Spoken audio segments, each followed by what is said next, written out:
독일 다큐멘터리 PD가 중국의 온갖 협박에도 불구하고 방송을 강행한 프로그램이 있었습니다. 이 다큐멘터리가 방영되자 전 세계 사람들은 모두들 앞다투어 한국을 방문했다는데요. 도대체 어떤 방송이길래 이렇게 큰 파장을 만들었을까요? 오늘의 놀랍고도 신기한 감동 사연 지금 시작합니다. 저는 마르코 슈타인입니다. 독일에서 20년간 고고학 다큐멘터리를 제작해온 감독이죠. 2019년 가을 독일 공영방송 GDF로부터 흥미로운 제의를 받았습니다. 중국의 고대 문명을 주제로 한 대형 다큐멘터리를 만들어 달라는 것이었죠. 처음엔 그저 또 하나의 프로젝트라고 생각했어요. 황하문명, 만리장성. 이미 알려진 이야기들을 새로운 시각으로 담으면 되겠구나 싶었습니다. 하지만 베이징에 도착해서 중국 고고학자 림팡 교수를 만나는 순간 모든 게 바뀌었습니다. 그가 제안한 촬영지는 제가 전혀 몰랐던 곳이었어요. 마르코, 당신이 정말로 중국의 고대 문명을 이해하고 싶다면 요하 유역으로 가야 합니다. 림팡 교수의 눈빛이 이상했어요. 마치 중요한 비밀을 털어놓으려는 듯한 그런 표정이었습니다.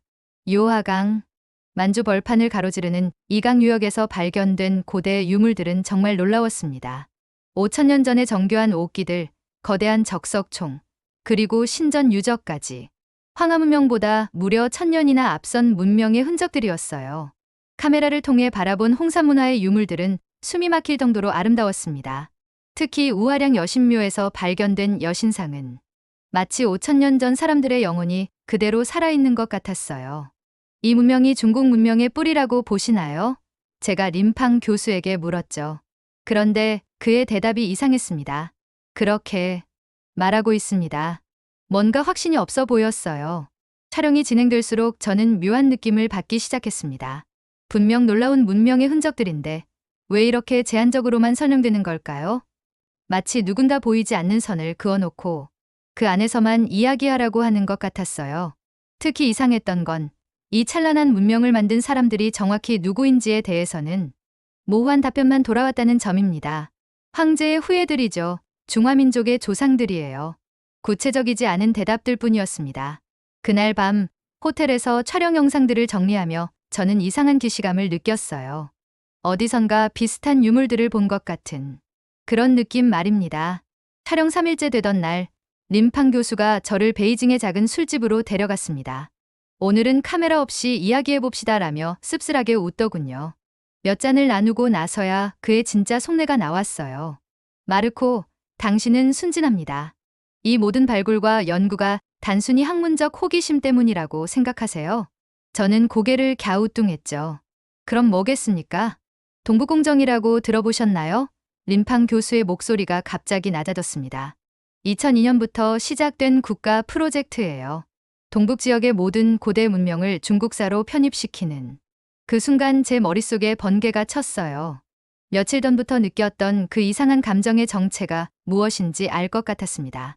교수님, 혹시 이 요하 문명과 관련해서 다른 나라의 관점은 없나요? 예를 들어 한국이나. 쉿, 림팡 교수가 재빨리 제 말을 막았어요. 주변을 둘러보더니 목소리를 더욱 낮췄습니다. 그런 이야기는 여기서 하면 안 됩니다. 그때 저는 확신했어요. 뭔가 숨겨진 이야기가 있다는 것을요. 사실 독일에 있을 때 한국 관련 다큐멘터리를 본 적이 있었습니다. 고조선과 고구려에 대한 내용이었는데 그때 본 유물들이 지금 요하 유역에서 보는 것들과 놀랍도록 비슷했거든요. 특히 비파형 동검이나 적석총 같은 것들. 분명히 연관성이 있을 텐데 왜 아무도 언급하지 않는 걸까요? 다음 날 촬영에서 저는 조심스럽게 질문을 던져봤습니다. 이 찬란한 문명이 혹시 다른 민족들, 예를 들어 주변 지역 민족들의 기원일 가능성도 있지 않을까요? 카메라가 돌아가는 순간 림팡 교수의 얼굴이 굳어졌어요. 그리고 제게 손짓으로 그만하라는 신호를 보냈습니다. 그날 밤 제가 편집한 영상을 중국 측 담당자에게 보여주었을 때 일이 터졌습니다. 이 부분은 삭제해 주세요. 차가운 목소리였어요. 우리는 역사적 사실만을 원합니다. 추측성 발언은 곤란해요. 하지만 이건 학문적 탐구 정신 아닌가요? 다양한 가능성을 열어두는 것이. 마르코 씨, 계약서를 다시 보시죠. 중국 정부의 공식 입장과 다른 내용은 포함될 수 없습니다. 그 순간 저는 깨달았어요. 제가 만들고 있는 것은 다큐멘터리가 아니라 선전물이라는 걸 말입니다. 호텔로 돌아오는 길에 림팡 교수가 조용히 말했어요. 미안합니다, 마르코. 하지만 이해해 주세요. 저도 이 분야에서 계속 연구하고 싶거든요. 그의 표정에서 학자로서의 양심과 현실적 제약 사이에서 고민하는 모습을 볼 수 있었습니다. 그날 밤, 저는 잠을 이룰 수 없었어요. 과연 진실이란 무엇일까? 그리고 진실을 찾기 위해서는 어디로 가야 할까요? 그 이후 사흘 동안 저는 계속 고민했습니다.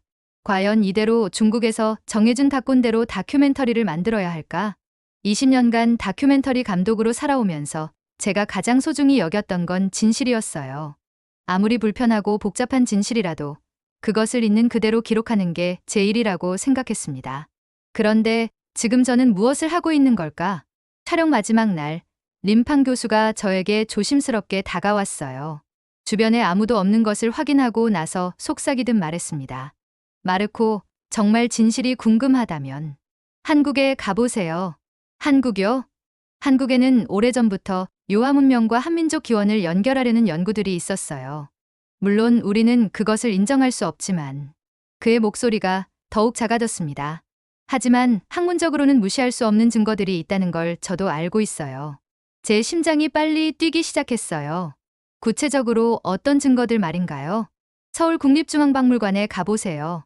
그리고 단국대학교 동양학연구소에도 연락해 보시고요. 거기 계신 분들이 당신에게 우리가 할 수 없는 이야기들을 해줄 수 있을 겁니다. 림팡 교수가 제게 메모지 하나를 살며시 건네줬어요. 거기엔 박유진 박사와 김창호 교수의 연락처가 적혀 있었습니다. 교수님, 왜 이런 도움을 주시는 거예요? 그가 잠시 망설이더니 말했어요. 저도 학자거든요. 진실이 무엇인지 알고 싶어 해요. 다만 제가 있는 환경에서는 그럴 수 없을 뿐이죠. 그날 밤 호텔에서 저는 결심했습니다. 독일 본사에 전화를 걸어 일정 변경을 요청했어요. 추가 취재가 필요합니다. 한국에서 비교 연구를 해보고 싶어요. 한국이요? 왜 갑자기? 더 완성도 높은 다큐멘터리를 만들기 위해서입니다. 중국 문명을 제대로 이해하려면 주변국들의 시각도 들어봐야 하지 않겠어요? 다행히 본사에서는 허락해줬습니다. 아마 제가 20년간 쌓아온 신뢰가 있었기 때문이겠죠. 베이징 공항에서 서울행 비행기를 기다리며 저는 복잡한 심정이었어요. 과연 한국에서 제가 찾는 답을 얻을 수 있을까요? 기내에서 저는 그동안 촬영한 요하 문명 유물들의 사진을 다시 한번 살펴봤습니다. 홍사문화의 옥기들, 적석총의 모습, 그리고 신전 유적들. 이 모든 것들이 정말 중국 문명의 뿌리일까요? 아니면 림팡 교수가 암시했듯이 완전히 다른 이야기가 숨어 있는 걸까요? 중국에선 할 수 없는 질문들. 한국이라면 가능할까? 저는 창밖의 구름들을 바라보며 중얼거렸어요. 2시간 30분의 비행 끝에 인천공항에 도착했을 때 저는 마치 새로운 세계로 떠나는 탐험가가 된 기분이었습니다. 그때까지만 해도 저는 아직 모르고 있었어요. 앞으로 제가 만날 진실이 얼마나 충격적일지를 말입니다. 서울에 도착한 다음날 아침, 저는 국립중앙박물관으로 향했습니다. 림팡 교수가 알려준 박유진 박사와의 약속이 있었거든요. 박물관에 들어서자마자 저는 박물관의 규모에 압도됐어요. 하지만 정작 중요한 건 고대사 전시관에서 일어났습니다. 박유진 박사가 저를 맞이하며 말했어요. 마르코 감독님, 요하 문명에 관심이 있으시다고 들었습니다. 혹시 우리 유물들을 보시면서 어떤 느낌이 드시는지 궁금하네요. 그녀가 저를 안내한 곳은 청동기 시대의 전시실이었습니다. 그런데 첫 번째 유물을 보는 순간 저는 숨이 멎는 줄 알았어요. 이건 제가 요하에서 본 것과 똑같은데요. 진열장 안에 있던 옥 귀걸이였습니다. 크기도, 색깔도, 심지어 세공 방식까지. 며칠 전 우화량에서 촬영했던 홍산문화 옥기와 구별할 수 없을 정도로 비슷했어요. 박유진 박사가 미소를 지었습니다. 강원도 고성에서 출토된 기원전 5000년 전 유물이에요. 어떠세요? 친숙하지 않으신가요? 저는 급하게 가방에서 카메라를 꺼냈어요. 중국에서 찍어온 사진들을 하나씩 보여드리며 물었습니다. 이것도 똑같네요. 도대체 어떻게 이런 일이 가능한 거죠? 다음에 본 건 더욱 충격적이었습니다. 비파형 동검이라 불리는 청동검이었는데 그 독특한 형태가 요하 지역 조양에서 발견된 것과 완전히 일치했어요. 이 검의 분포 지역을 보세요. 박유진 박사가 지도를 펼쳐 보여줬습니다. 만주 요서 지역에서부터 한반도 전체, 그리고 일본 규슈까지 하나의 거대한 문화권을 형성하고 있어요. 저는 머리가 어지러웠습니다. 지난 일주일 동안 중국에서 들었던 모든 설명들이 흔들리기 시작했어요. 그런데 박사님, 중국에서는 이런 연관성에 대해 전혀 언급하지 않았는데요. 박유진 박사의 표정이 조금 어두워졌어요. 그럴 겁니다. 동북공정 이후로는 더욱 그렇죠. 하지만 유물은 거짓말을 하지 않아요. 그녀가 저를 적석총 모형 앞으로 데려갔습니다. 이것도 보세요. 고인돌과 적석총. 이런 거대한 돌무덤 문화가 요하에서 한반도로, 그리고 일본까지 이어져 있어요. 저는 카메라를 들고 계속 촬영했습니다. 하지만 동시에 혼란스러웠어요. 만약 이 모든 게 사실이라면 그동안 중국에서 들었던 황제의 후예, 중화민족의 뿌리라는 설명은 뭐가 되는 거죠? 박사님, 솔직히 말해서 저는 지금 매우 혼란스럽습니다. 중국에서 일주일을 보내며 들었던 이야기와 완전히 다르거든요. 박유진 박사가 고개를 끄덕였어요. 당연히 그러실 겁니다. 하지만 한 가지만 기억해 주세요. 우리는 유물을 통해 이야기하고 있어요. 정치나 이념이 아니라 말입니다. 그 순간 저는 깨달았습니다. 여기서는 누군가 제게 이렇게 해석하라, 저렇게 말하라고 강요하지 않는다는 걸 말이에요. 혹시 이런 유물들을 더 자세히 연구하신 분이 계신가요? 물론이죠. 단국대학교의 김창호 교수님이 이 분야의 최고 전문가세요. 내일 만나보시는 게 어떨까요? 박물관을 나서며 저는 완전히 다른 사람이 된 기분이었어요. 마치 퍼즐의 새로운 조각을 발견한 것 같았습니다. 그런데 이상했어요. 왜 이런 명백한 연관성을 중국에서는 철저히 감추려 하는 걸까요? 다음날 아침, 저는 단국대학교를 찾았습니다. 동양학연구소에서 김창호 교수님을 만나기로 했거든요. 연구실에 들어서자마자 벽면을 가득 채운 지도와 유물 사진들이 눈에 들어왔어요. 요하 유역부터 한반도, 일본까지 거대한 문화권의 흔적들이 한눈에 보였습니다. 김창호 교수님은 60대 중반의 온화한 분이셨어요. 하지만 눈빛만큼은 예리했죠. 마르코 감독님, 어제 박유진 박사님께 들었습니다. 요하문명을 직접 보고 오셨다고요? 네. 그런데 솔직히 말씀드리면 지금 머릿속이 완전히 뒤죽박죽이에요. 김 교수님이 웃으며 차 한 잔을 내어주셨습니다. 당연하죠. 30년 넘게 이 분야를 연구해온 저도 아직 놀라는 일들이 많거든요. 교수님, 정말 궁금한 게 있어요. 요하문명과 한국 고대사가 연결되어 있다면 왜 중국에서는 그런 이야기를 전혀 하지 않는 거죠? 김 교수님의 표정이 진지해졌어요. 복잡한 문제입니다. 하지만 학문적으로 보면 연결고리는 명확해요. 그가 대형 지도를 펼쳐 보여주셨습니다. 보세요. 기원전 4000년경부터 요하 유역에서 시작된 문화가 어떻게 퍼져나갔는지 말입니다. 빨간 선이 요하에서 출발의 만주를 거쳐 한반도로, 그리고 일본까지 이어져 있었어요. 홍사 문화의 특징들을 보면 놀라워요. 거대한 적석총, 곰 숭배 문화, 그리고 정교한 옥기 제작 기술. 이 모든 것들이 고조선 문화와 정확히 일치합니다. 고조선이요? 단군 이야기 말씀인가요? 그렇습니다. 서구에서는 신화로 치부하지만 고고학적 증거들을 보면 전혀 다른 이야기죠. 김 교수님이 홍산문화 여신묘 사진을 보여주셨어요. 여기서 곰뼈와 곰을 형상화한 유물들이 대량으로 발견됐어요. 단군 신화의 웅녀 이야기와 우연의 일치일까요? 저는 소름이 돋았습니다. 설마. 더 놀라운 건 시기예요. 홍산문화 후기가 기원전 3500년에서 3000년. 단군조선 건국이 기원전 2333년이니까 시간적으로도 완벽하게 연결되거든요. 김 교수님이 다른 자료를 꺼내셨어요. 중국 학자들도 인정하는 사실이에요. 요서 지역에 기원전 2000년경 하나라보다 앞선 문명고국이 있었다고 말이죠. 그럼 그 문명고국이 고조선이죠. 중국 기록에는 없지만 우리 기록에는 분명히 있어요.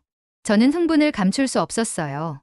교수님, 그럼 왜 이런 중요한 사실이 세계적으로 알려지지 않는 거예요?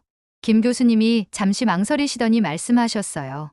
정치 때문이죠.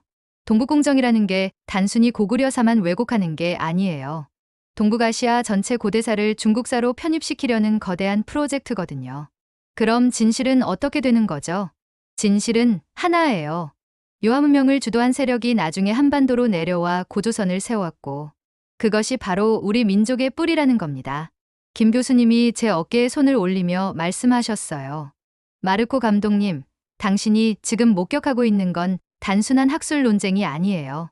한 민족의 정체성과 5천년 역사가 걸린 문제거든요.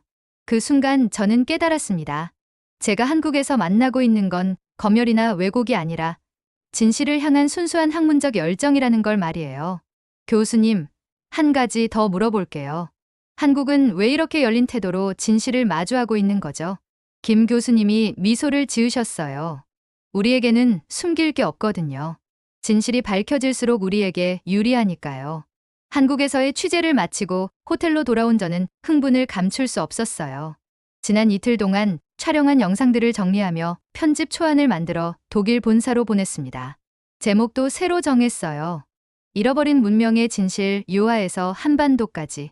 하지만 다음날 아침 제 휴대폰이 요란하게 울렸습니다. 본사 편집국장 한스 밀러의 전화였어요. 마르코, 도대체 뭘 하고 있는 거야?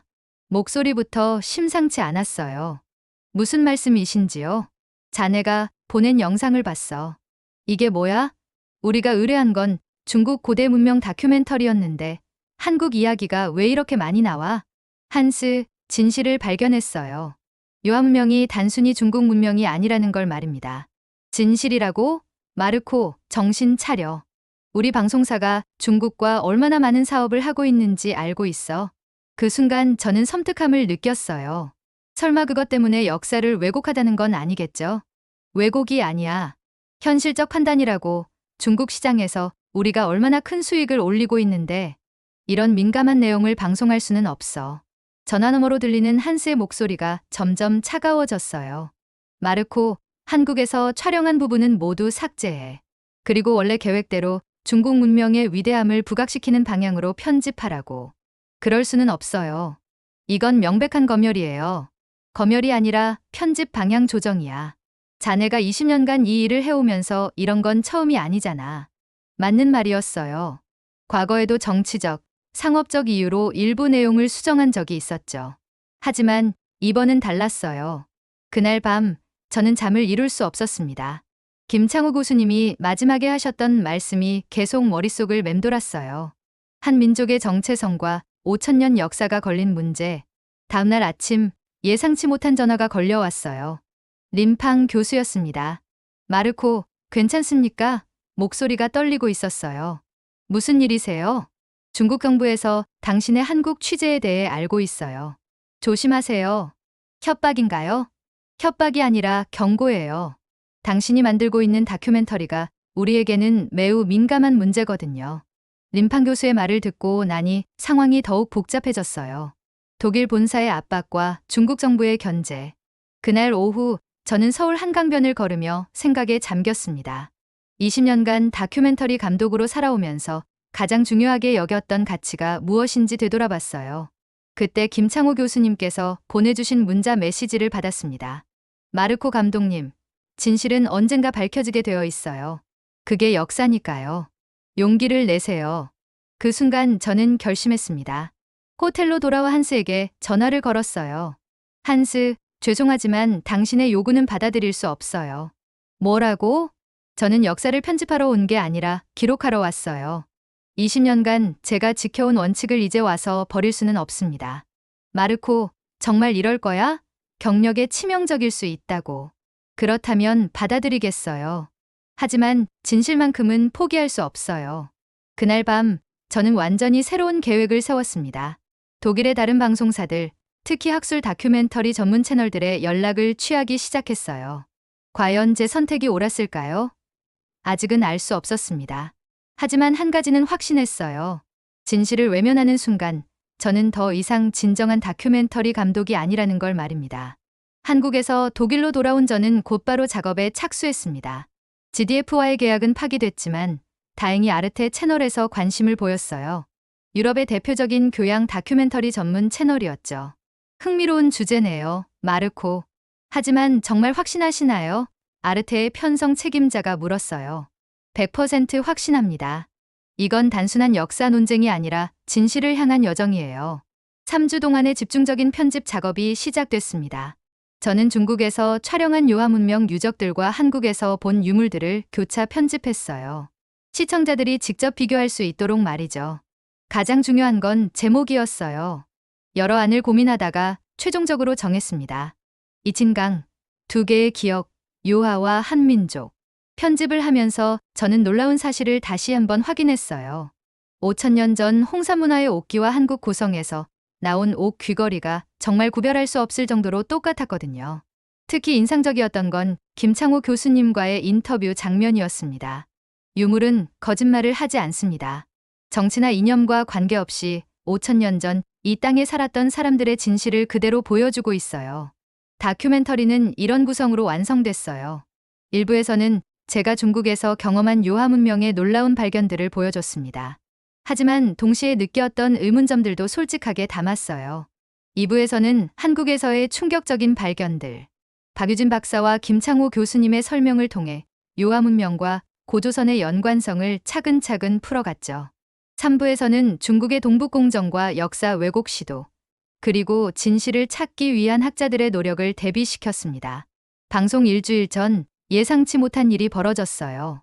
중국 외교부에서 독일 정부에 공식 항의를 했다는 소식이 들려온 거예요. 해당 다큐멘터리는 역사를 왜곡하고 중국의 주권을 침해하는 내용을 담고 있다는 것이 그들의 주장이었습니다. 아르테 채널 측에서도 긴장했어요. 마르코, 정말 괜찮을까요? 걱정하지 마세요. 우리는 사실만을 보여줬을 뿐이에요. 드디어 이진강, 두 개의 기억이 유럽 전역에 방송됐습니다. 반응은 폭발적이었어요. 방송 직후부터 시청자들의 문의 전화가 쏟아졌고 소셜미디어에서는 뜨거운 토론이 벌어졌습니다. 특히 독일의 한 고고학자가 보낸 이메일이 인상적이었어요. 마르코 감독님, 정말 용감한 작업이었습니다. 학문의 자유와 진실 추구 정신을 보여주셨어요. 하지만 예상대로 중국 측의 반발도 거셌습니다. 중국 관영 매체들은 연일 제 다큐멘터리를 역사 날조라고 비판했어요. 독일 감독이 한국의 선전에 속아 왜곡된 내용을 방송했다는 식이었죠. 그런 비판들을 보며 저는 오히려 확신했습니다. 만약 제 다큐멘터리가 거짓이었다면 이렇게까지 격렬하게 반응할 필요가 있었을까요? 가장 기뻤던 건 한국에서 온 반응이었어요. 김창호 교수님이 보내주신 메시지였습니다. 마르코 감독님, 진실을 세상에 알려주셔서 감사합니다. 이제 시작일 뿐이에요. 방송 한 달 후 유럽의 여러 대학에서 요하 문명과 한민족 기원에 대한 학술 세미나가 열렸어요. 제 다큐멘터리가 새로운 연구의 출발점이 된 거였죠. 그때 저는 깨달았습니다. 진실은 억압할 수 없다는 것을요. 비록 정치적 압력과 상업적 이익 때문에 가려질 수는 있지만 언젠가는 반드시 세상에 드러나게 되어 있다는 걸 말입니다. 나는 목격한 것을 말했을 뿐이다.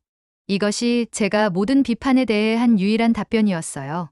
다큐멘터리 방송 6개월 후 저는 다시 한국을 찾았습니다. 이번에는 관광객이 아니라 진실을 찾아준 동료들에게 감사 인사를 전하러 온 거였어요. 김창호 교수님과 박유진 박사님이 저를 위해 작은 환송회를 열어주셨습니다. 서울 청계천 근처의 조용한 한식당이었죠. 마르코 감독님, 유럽에서 반응이 어떤가요? 박유진 박사가 궁금해하며 물었어요. 놀라워요. 독일과 프랑스의 여러 대학에서 요하 문명 연구팀이 꾸려졌다고 해요. 심지어 중국 학자들 중에서도 은밀히 연락을 보내오는 분들이 있고요. 김창호 교수님이 고개를 끄덕이셨어요. 그럴 줄 알았습니다. 진실은 국경을 초월하거든요. 우리는 막걸리를 나누며 이야기를 계속했습니다. 그런데 대화 중에 김 교수님이 의미심장한 말씀을 하셨어요. 사실 마르코 감독님이 오시기 전에도 우리는 이런 연구를 계속해왔어요. 하지만 국제적으로 알려지지 않았죠. 왜인지 아세요? 왜죠? 우리가 한국 사람이라서요. 아무리 객관적인 증거를 제시해도 민족주의적 해석이라고 치부당하기 일쑤였거든요. 박유진 박사가 덧붙였어요. 그런데 독일 감독님이 같은 결론에 도달하니까 세상이 귀 기울이기 시작한 거예요. 참 아이러니하죠. 그 말을 듣고 저는 부끄러웠습니다. 제가 한 건 단지 눈에 보이는 것을 그대로 기록했을 뿐인데 한국의 학자들은 수십 년간 외로운 싸움을 해온 거였어요. 교수님들, 정말 죄송해요. 제가 너무 늦게 진실을 알아본 것 같아서. 김창호 교수님이 손을 흔들며 말씀하셨어요. 아니에요. 때가 있는 법이죠. 지금이 바로 그 때였던 겁니다. 시야를 마치고 우리는 청계천을 따라 걸었어요. 서울의 야경이 정말 아름다웠습니다. 마르코 감독님, 한 가지 궁금한 게 있어요. 박유진 박사가 말했어요. 이 모든 과정을 겪으시면서 가장 크게 변한 게 뭔가요? 저는 잠시 생각해 봤습니다. 제가 역사를 보는 관점이 완전히 바뀌었어요. 과거에는 역사가 단순히 과거의 기록이라고 생각했는데, 이제는 현재 살아있는 사람들의 정체성과 직결된다는 걸 깨달았거든요. 한강이 내려다 보이는 벤치에 앉아 우리는 계속 이야기했습니다. 김창호 교수님이 천천히 말씀하셨어요. 마르코 감독님이 보여주신 용기 덕분에 이제 세계가 조금씩 변하고 있어요. 진실은 언젠가 밝혀지게 되어 있거든요. 그게 역사니까요. 그 순간 저는 깨달았습니다. 제가 요하유역에서 처음 느꼈던 그 기시감의 정체를요. 교수님들, 제가 중국에서 그 유물들을 보았을 때 느꼈던 나 지금. 그게 바로 여기 한국에서 온 거였네요. 맞아요. 박유진 박사가 미소 지었어요. 5,000년 전 그 사람들과 지금 한국 사람들이 이어져 있거든요. 혈연으로도, 문화로도, 정신으로도 말이에요. 돌아가기 전 마지막 밤, 저는 혼자 호텔 창가에 서서 서울 시내를 내려다봤습니다. 네온사인들이 반짝이는 현대적인 도시 아래에 5,000년의 역사가 숨쉬고 있다는 게 신기했어요. 그때 제 휴대폰에 메시지가 왔어요. 김창호 교수님이었습니다. 감독님, 내일 공항에서 못 뵈어도 이해해 주세요. 하지만 꼭 기억해 주세요. 진실을 찾는 여정에 끝은 없다는 걸 말입니다. 공항으로 가는 길에 저는 생각했어요. 과연 제가 찾은 건 무엇이었을까? 단순히 고고학적 발견이었을까요?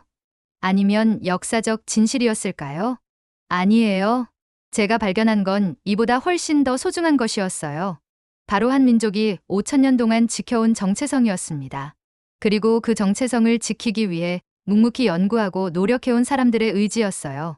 비행기 창문으로 한국 땅이 멀어져 가는 것을 보며 저는 중얼거렸어요. 내가 찾은 문명의 흔적은 단순한 유물이 아니라 이 땅에 살아 숨쉬는 정체성이었구나. 그리고 마음속으로 다짐했습니다. 앞으로도 계속 진실을 찾는 작업을 하겠다고. 어떤 압력이 있어도, 어떤 방해가 있어도 말이에요. 왜냐하면 저는 이제 알거든요. 우리는 어디에서 왔는지를요. 독일 감독 마르코가 요하 문명 취재 중 발견한 충격적 진실. 중국의 검열과 압박 속에서도 한국에서 만난 객관적 증거들이 5,000년 전 문명의 진짜 주인이 누구인지 보여줬습니다. 진실은 정치나 이익 앞에서 굽혀질 수 있지만 결코 사라지지 않습니다. 여러분은 이 이야기를 어떻게 생각하시나요? 댓글로 의견을 나눠주세요. 감사합니다.